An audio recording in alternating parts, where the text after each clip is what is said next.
From Interior Alaska's most trusted news source, this is the Fairbanks Evening News.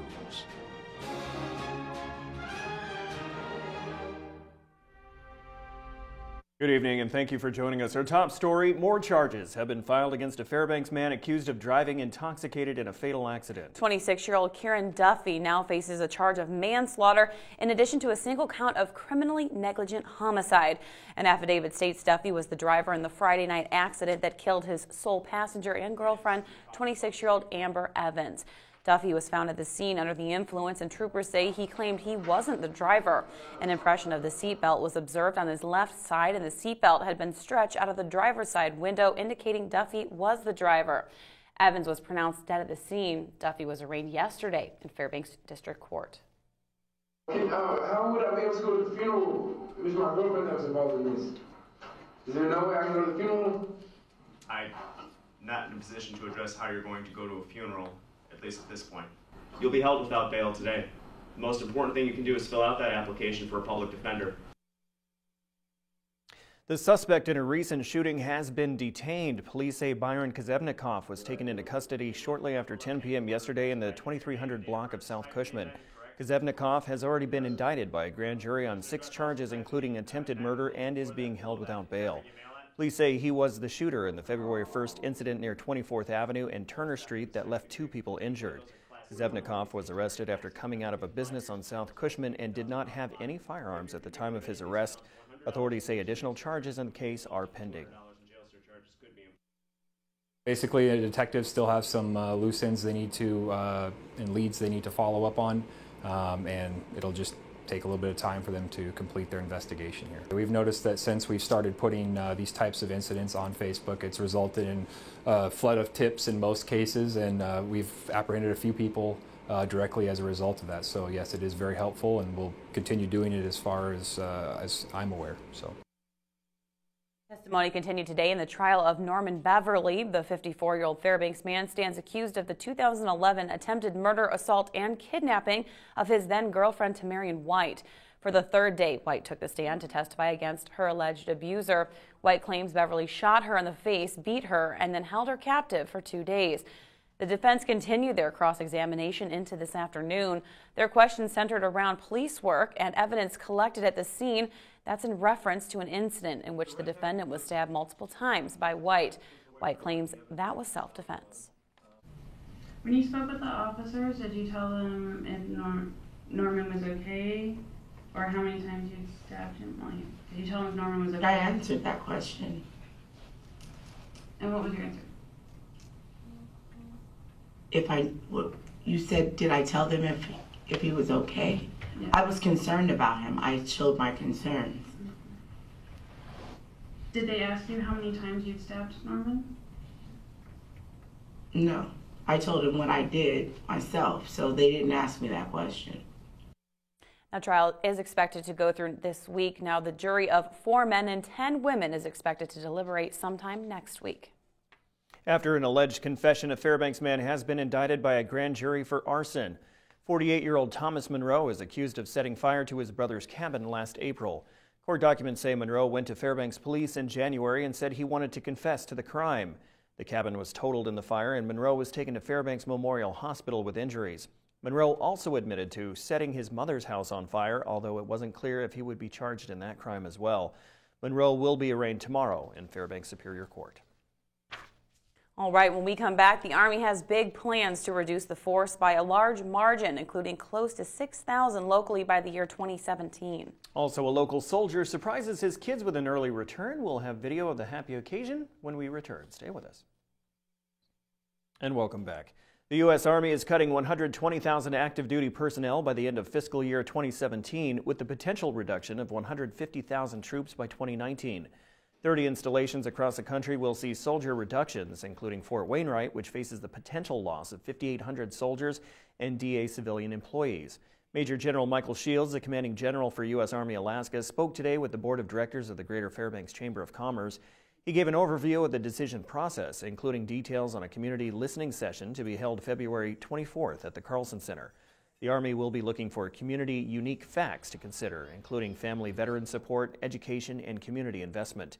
General Shields stressed that the group looks to the future while devising its pitch.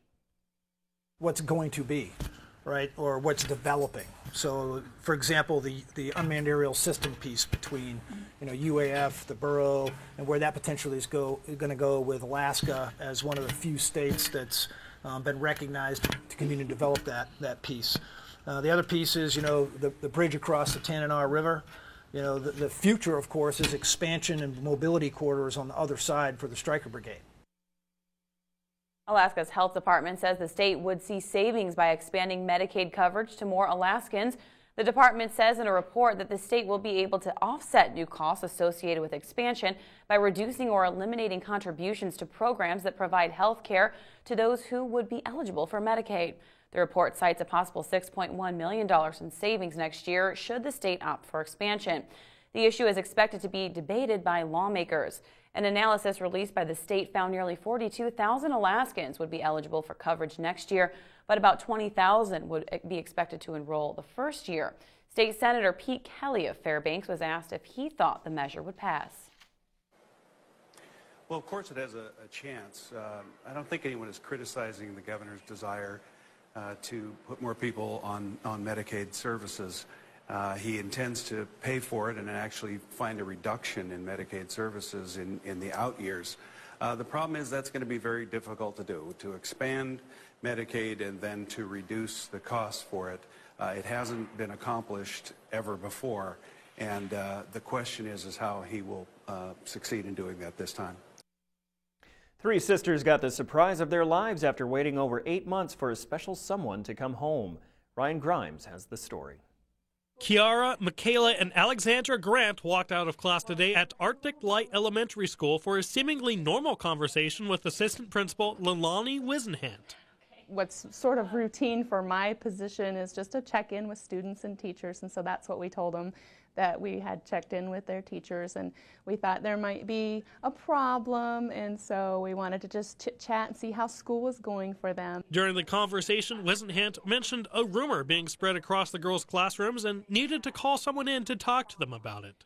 Mr. Fink, could you come into Mr. Taylor's office, please? Yes, I'm on my way.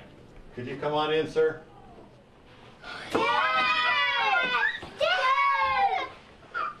Little did they know that the rumors were faked, so their father, Sergeant Jason Grant, can surprise them after coming home from his deployment in Korea. You're gonna make me cry, quit it. I didn't have to get home. Well, they're gonna make me cry. What? Nothing. Can't tell. I know. It was their mother who organized the reunion. It's wonderful. Butterflies in my tummy, couldn't wait. Thank you to all of our soldiers who do what they do. Because I know when he came home, there were more that went over. I miss him a lot. Changed a little bit, but obviously that comes with doing what I do. So, I mean, even though you talk to him, might be on the computer, but you still miss the little changes that happens and stuff like that. This is Ryan Grimes reporting from Arctic Light Elementary School. That is just so awesome. Yep, absolutely. Welcome home to all the soldiers of 617 Cav. So absolutely. That was great. Okay, Joe Cook is up next with your weekend recap in sports and the I-5 after the break.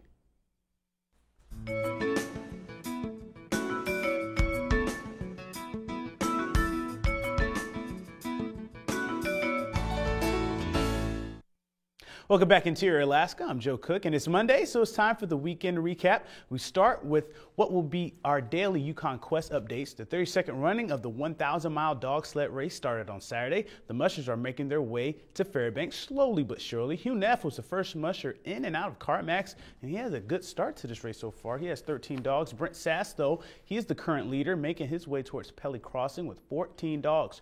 Jora Olsom is third, followed by Jeff King and defending champion Alan Moore in the fifth spot. They are all headed to Pelly Crossing. Ray Reddington Jr. is the top rookie so far, sitting in 7th place. Out of the 26 mushers, 4 scratched today. Eagles Matt Hall scratched with 8 dogs at Pelly Crossing at 1:45 this afternoon. Veterans Tony Angelo of Fairbanks, Scott Smith of Willow, and rookie Tamara Reynolds all scratched in CarMax. The Alaska Natick hockey team accomplished something they haven't been able to do in over a month. Saturday, UAF defeated the Lake Superior State Lakers 2-1 at the Carlson Center for the series sweep. It's Alaska's first sweep since January 2nd and 3rd over Ferris State. Sean Hulkhosen put UAF on the scoreboard first at the 10:19 mark of the first period. Zach Fry and Nolan Youngman were credited with the assist. Garrett Perry would make it a 2-0 game in the second period, capitalizing on a Laker turnover and scoring on the breakaway. You'll see the replay goes 5-0. Lake State rallied with a power play goal with 3:30 left by Eric Drapla. He's assisted by former Ice Dog Garrett Clement. But Sean Cahill, he makes 20 saves as UAF holds on for the victory. Alaska will host #1 Minnesota State in their last home series of the season this weekend.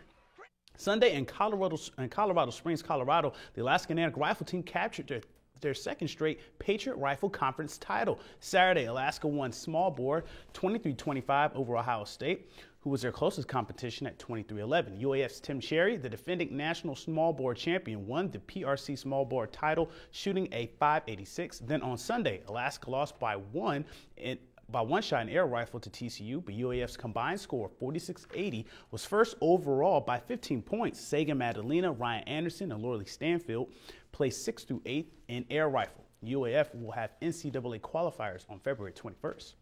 The Ice Dogs clinched their third straight Raven Alaska Cup with a 3-1 win and a weekend sweep over the Kenai River Brown Bears on Saturday night. The unsung heroes of the Ice Dogs shined in the win. Fairbanks defenseman Robin Carlson, he scored on a power play at the 16:58 mark of the first period. That was his 4th of the season.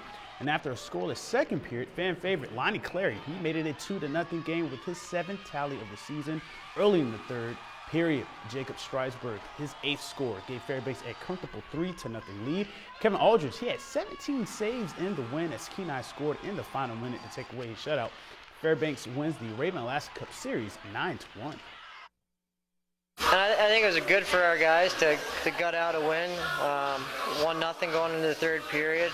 I think that was a good win for us, showed a lot of character. Coming down this home stretch, you know we're going to be facing Kenai a lot, and they're going to make a battle to make a playoff position and maybe face us in the first round of playoffs. They're down right now, so we just got to make sure that we get 2 points every time we play them, because we're going to play them majority of the time these last 12 games that we have left in the season.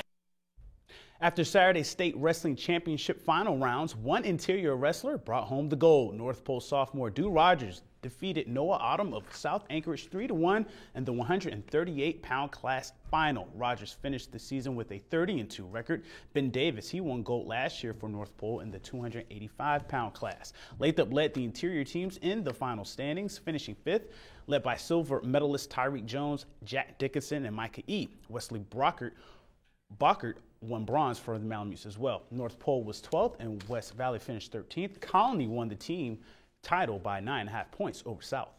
Now we close out the sportscast with the recap in the I-5, the interior top 5 plays. Coming in at number 5, Monroe freshman Devon Davis escapes 2 defenders and hits the layup at the buzzer in the first half. Monroe wins 74-33 over Hutch on Tuesday. At number 4, West Valley sophomore Jenna DeFalco dominates at regionals and wins her 2nd straight Region 6 cross-country skiing title in 19 minutes 23 seconds in the 5K on Saturday. At number 3, UAF senior goalie Sean Cahill allows 2 goals all weekend as the Natick sweep the Lakers 3-1 and 2-1 for their first sweep since January 2nd and 3rd. He made 39 saves in the series. At number 2, Lonnie Clary's game-winning goal against the Kenai River Brown Bears on Saturday in the 3rd period. The Ice Dogs win 3-1 and clinch their 3rd straight Raven Alaska Cup. At number 1, North Pole senior forward Jason Donald's 5-goal game against Juneau. The Patriots clinched their first state tournament berth since 2006 in an 8-4 comeback win over Juneau on Friday in the MAC playoffs. To vote for the play of the week, click on your play on the I-5 poll on Webster11.com. You can also comment on the KTVF Facebook and YouTube posts and send a tweet to KTVF11 Sports on Twitter for your vote. The play of the week will be revealed this Friday. The I-5 Sports Report is brought to you by Adient Orthopedic Physical Therapy. And that's it for sports. Mike Schultz is next with your full weather forecast, and we'll catch you next time. Hey, everyone. Welcome back into the Fairbanks Evening News. Mike Schultz with you on a Monday. Hope you had a good weekend. All in all, pretty cold. But the good news is the cold temperatures are leaving us. We're looking at temperatures near 20 or 22 degrees by Friday. That's good. We'll tell you about that in just a little bit. Our photograph night sent in by Mark Schilzantz. He was able to capture the aurora and the moon. There's the aurora right there. And the moon, this was shot Saturday night. And again, as always, if you have a photograph to share, by all means, send it to photos@ktvf11.com. We'll share with the rest of the audience. Right now, 17 below after a high of 13 below. Low last night, 35 below. Record high, 39. That was in 1980. 50 below in 1936. Sunrise and sunset, not quite 8 hours of daylight. That's a gain of 7 minutes from yesterday. What's going on as far as the air quality? Well, you guessed it. Another air quality alert for Fairbanks, unhealthy for sensitive groups, and North Pole unhealthy for just unhealthy. Basically, is the best way to describe it. And that air quality is in effect until 5 o'clock tomorrow afternoon. Here's our satellite and radar. Look what's happening. Clouds are moving up from the south. That's a good sign. That means that finally the flow is becoming a little more conducive to bring warmer temperatures in, and even cloud cover and possibly snow shower activity by Wednesday. We'll keep an eye on that. But the good news is the moisture and the warm air is coming up from the south, and that's always good for warmer temperatures. Over southeast Alaska, 36 at Ketchikan, 24 at Juneau. They're getting ready for a big snow in Juneau. Over Kodiak Island, 40 degrees, a little rain and snow shower activity going on down there. Up and down the west coast, temperatures in the single digits to double digits is what I mean to say. Barrow, 16 below, and Fort Yukon, 42 degrees below zero. Lower 48 weather, well, the rains have kind of eased off over the Pacific Northwest, at least for a while. That's good news. It means the flooding is easing up also. Denver, 70 degrees and 75 at Dallas. What a change in temperatures from last week. More snow falling around the Minneapolis area and more snow falling over the New England states. As you can see here, look at that. Again, the pink not going away real fast, so more snow piling up there. A little bit of activity moving across the northern plains, and then another system getting ready to move on shore in the Pacific Northwest. More rain for those folks. So what does it all mean? Well, the arrival of Arctic air that we had over us is being shoved on down to the lower 48 across the Great Lakes and over the northeast. And the overall jet stream, as you can see why, a big, strong roller coaster of cold air coming right across from Canada, right into much of the eastern half of the country. Well, just the opposite on the west coast. Nice weather there. Back to Alaska for tomorrow. A few clouds and cold for Barrow. Mostly sunny skies at Nome and Fort Yukon. Here in the interior, we're looking at clear and cold conditions, but warming up 3 degrees below zero for the high tomorrow in the Fairbanks area. Over southeast Alaska, there's the snow I was telling you about in the Juneau area by evening. Mostly cloudy skies at Ketchikan, while over to the southwest part of the state, it looks like for the most part rain at Cold Bay and Kodiak with partly cloudy skies in Bethel. And down around the Anchorage Bowl, a mixed bag of weather, mostly cloudy skies in Anchorage, rain and snow at Homer, and chance of snow in Valdez. All right, it's Monday, once again, time for our kids' weather and a new school. This week we're looking at the kids from the Watershed School providing us with information each day, and we're going to go for a story right now. So it was cold and snowy, and it was very dark, and we were driving home from Anchorage, and it was scary because the semi came and cut us off, and he probably didn't see us because we were in a small car, and we almost fell off the road. Thank you, Emma, and thanks again to Mount McKinley Bank for sponsoring our kids' weather. Tomorrow night, another young lady will be here with a really cool picture of the seasons. Here's your forecast for the remainder of the night. One more night of frigid temperatures, 33 degrees below zero. Tomorrow's forecast, warming up with lots of sunshine, 3 degrees below zero, and you are going to love this 5-day outlook. Look at those temperatures rising back into the teens to 20s above by this coming Sunday. Overnight lows will also be rising to the single digits below zero. No more 30s or 40s below. And maybe even some snow in the forecast for Wednesday and then again on Sundays. So that is a good forecast compared to what we've been going through for the last 2 weeks or so. That is great news. Joe likes it. Yes. I got to say, I love that story, that soldier coming home. That was so cool. So great. That was great. Yeah. And of course, we have to welcome all of them home because they got home today. So I'm sure they had all their different little surprises. Yes, that was so touching. Yep. All right, guys, thanks. That'll wrap up this edition of the Fairbanks Evening News. We are glad you could join us. Tonight on NBC Nightly News, measles outbreak grows to 122 cases across 18 states. That's next with Lester Holt. Join us here 6 days a week at 6 and 11 or online anytime at webcenter11.com. From all of us here at the News Center, have a good night.